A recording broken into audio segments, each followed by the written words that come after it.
Bonjour, bonsoir, je suis PDG et je vais vous faire part d'un thème que j'ai traité cette semaine sur l'invitation d'un de mes filleuls à entretenir de jeunes professionnels qui sont à peu près soit en début de carrière, soit en milieu de carrière. Et le thème était à quel moment privilégier l'expérience sur le salaire ou vice-versa. En gros, à quel moment de la carrière il faut mettre l'accent sur combien on gagne plutôt que sur ce qu'on acquiert ou le contraire. Je vais commencer par leur poser une question. Est-ce qu'il est possible que vous alliez voir votre employeur et que vous lui dites « Je veux pour cette année 132 milliards de francs CFA », ce qui fait 265 millions de dollars comme salaire. Bien entendu, toutes les réponses ont été non, c'est pas possible. Première erreur, c'est absolument possible parce que ça, c'est ce qu'a gagné Tim Cook, le PDG de Apple, en 2020. Donc, quand on parle d'argent, il faut déjà savoir de quoi on parle. Il y a une éducation dans nos régions, dans nos zones, et je parle des zones francophones d'Afrique ou même des zones francophones d'Europe, sur ce que j'appelle le petit argent.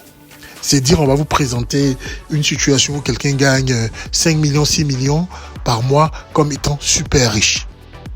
Je suis d'accord, toute chose étant relative par ailleurs. Mais je veux ouvrir votre esprit quand on parle de salaire. Parce que Tim Cook, il a comme vous 2 bras, 2 pieds, il a entre les oreilles le même cerveau. Et la vraie question, c'est comment on en arrive à des salaires comme Tim Cook, qui d'ailleurs, je vous le dis, n'est pas le mieux payé de tous les salariés. Mais je l'ai pris parce que les gens connaissent Apple et ils vont s'y référer plus facilement. Donc ma première question a été pour eux, quand vous parlez d'argent, vous parlez de quoi ? Arrêtons de penser que les salaires sont à la dimension de ce qu'on voit autour de nous en apparence, etc. Ça, c'est la première des choses. Mais fondamentalement, il n'y a pas de contradiction entre chercher un salaire et poursuivre sa carrière. Au contraire, les deux devraient être très bien entremêlés. Et je leur disais tantôt que si j'avais la connaissance que j'ai aujourd'hui à l'âge qu'ils ont, je me serais certainement reconverti. Parce que, et là, c'est là où je vous dirais 3 choses. La première des choses, votre salaire, votre rémunération dépendra de la trajectoire et de l'industrie que vous avez choisie. Toutes les industries ne payent pas de la même façon. Toutes les industries ne donnent pas les mêmes bonus. Alors, dès le départ, on va dire que la scène est mise. Si vous courez dans la bonne industrie, vous êtes sûr d'arriver à des niveaux où les salaires seront astronomiques, à effort égal. Ça, c'est la première des choses que je leur ai dites. Et la conséquence de cela, c'est de vous poser la vraie question. Est-ce que tous les chemins mènent à Rome ? Peut-être que tous les chemins mènent à Rome, mais tous les chemins ne mènent pas à un salaire à 6 chiffres en millions de dollars. Réfléchissez, est-ce que je suis sur la voie d'un salaire à 6 chiffres en millions de dollars ? Ça, c'est la première des choses.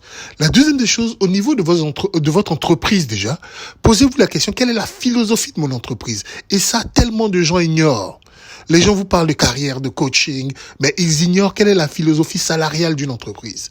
Parce qu'une entreprise a, volontairement ou involontairement, défini comment elle entend payer ses salariés. Et il existe 3 cases, essentiellement. La case du milieu, c'est ce qu'on appelle une entreprise qui paye au prix du marché. Le prix du marché, c'est quoi ? C'est, on prend votre fonction et on se dit, quelqu'un qui est dans votre fonction, dans votre zone géographique, combien il coûte ? Et ce coût-là dépend de beaucoup de paramètres, mais on va faire ce qu'on appelle un benchmarking. On va regarder à peu près chez toutes les entreprises qui embauchent quelqu'un de votre profil et on va dire, il paye à peu près un temps et temps. Et donc, on va vous trouver ce qu'on appelle le prix du marché. Vous aurez des entreprises qui diront, écoutez, moi, je paye au prix du marché. D'accord ? Et vous aurez des entreprises qui diront, moi, je paye en dessous du prix du marché. Oui, on va critiquer ces entreprises-là en disant, oui, elles nous exploitent, etc., etc. Première des choses, c'est faux. C'est une vraie stratégie management. Le jour où vous serez patron d'entreprise, cette question va se poser à vous. Pourquoi on paye en dessous du marché ? On paye en dessous du marché pour plusieurs raisons.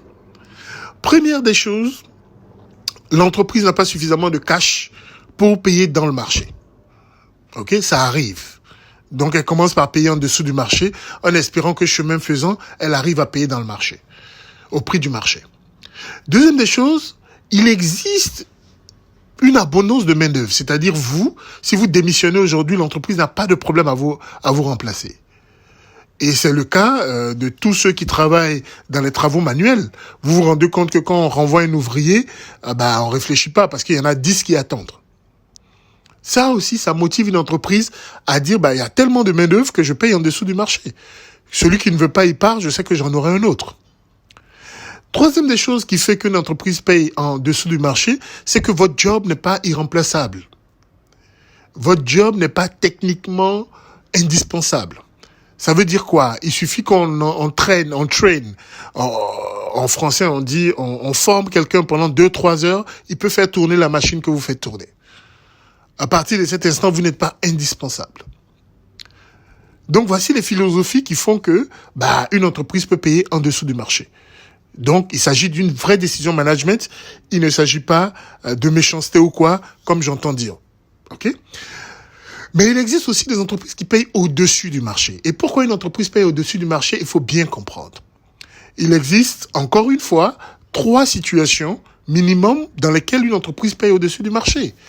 La première situation, c'est que l'entreprise est en train de pénétrer le marché. Elle est nouvelle sur le marché, donc elle veut très vite être opérationnelle. Son seul moyen, c'est de débaucher. Et pour débaucher, elle va mettre les salaires au-dessus du marché pour attirer des gens qui sont déjà compétents chez les concurrents. Première des choses, je suis en pénétration de marché et je vais débaucher. Deuxième des choses, pourquoi je paye au-dessus du marché?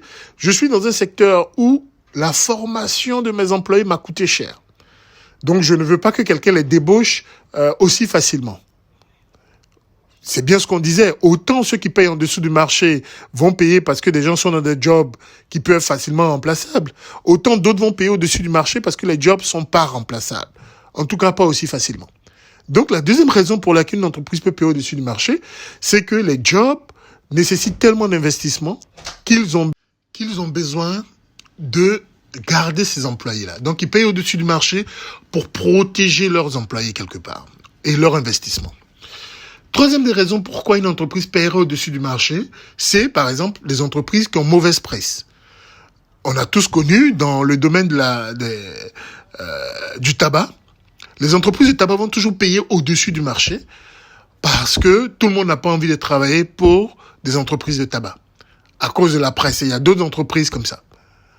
Donc, l'une des choses, après avoir compris ce qu'on entend par salaire, si oui ou non votre carrière actuelle vous mène au salaire, il faut comprendre quelle est la philosophie de votre entreprise actuelle. Est-ce qu'elle paye en dessous, dans ou au-dessus du marché? Parce que selon ça, quels que soient vos efforts, vous serez bloqué dans une bulle. Et la troisième des choses que j'ai partagées et qui est hyper importante, c'est quelles sont vos références. Quelles sont vos références? Parce qu'il y a beaucoup qui se laissent leurrer par les références. J'appelle par référence, qu'est-ce qui vous attire dans un métier en particulier? Est-ce que c'est parce que vous voyez les cadres à l'extérieur épanouis? Est-ce que c'est parce que vous voyez le prestige du métier, etc. Qu'est-ce qui vous attire? Et je vais vous expliquer l'erreur que nous avons commis. Nous avons commis des erreurs en regardant les aspects extérieurs de certains cadres. Alors qu'intérieurement, peut-être qu'ils sont ruinés, peut-être qu'ils vivent sur des prêts bancaires, ou encore pire, peut-être qu'ils vivent de façon non éthique, c'est-à-dire des gens qui vivent, comme ils disent, de mangement, comme ça se dit sur Abidjan, la Côte d'Ivoire, c'est-à-dire en fait de corruption. Et donc, ils sont dans des postes, ce n'est pas de leur salaire qu'ils vivent, vous voyez leur réalisation, et vous vous dites, waouh, ça doit payer bien ce métier. Non, ce métier ne paye pas bien, ce mec est un voleur. Donc, si c'est ce que vous choisissez comme métier, c'est autre chose. Donc, la référence est importante. Pour en revenir au point, donc, de la question qui a été posée, carrière ou salaire, expérience professionnelle ou salaire, pour moi, tous ces deux éléments vont main dans la main dans votre stratégie de carrière. Et je vais finir en vous disant, première des choses, si vous avez l'occasion de faire cette recherche sur votre entreprise. Sachez exactement combien touche votre CEO, combien touche votre PDG. Parce que généralement, ce sera le maximum que vous toucherez si vous continuez dans cette industrie et dans cette entreprise. Au moins, vous saurez à quelle sauce vous serez mangé. Deuxième des choses, pensez à la reconversion de carrière. Vous avez des métiers qui sont transférables. Imaginez que vous soyez dans les finances. Les finances, vous pouvez les faire n'importe où. Que ce soit dans de la banque, dans de l'industrie, dans de l'agro, vous pouvez faire les finances n'importe où.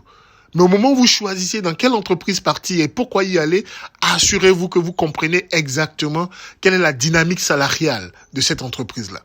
Je ne dis pas que c'est le seul critère, parce qu'on ne choisit pas une entreprise simplement pour une dynamique salariale.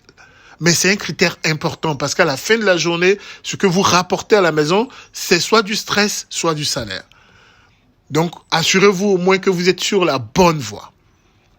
Et j'en appelle à tous ceux qui aujourd'hui se disent qu'ils sont bloqués dans un job. Parce qu'ils n'ont pas fait les bonnes études, parce qu'ils ne sont pas allés au bout de leur formation. Mais qu'est-ce qui vous empêche de retourner à l'école ? Oh, je sais ce que certains vont dire.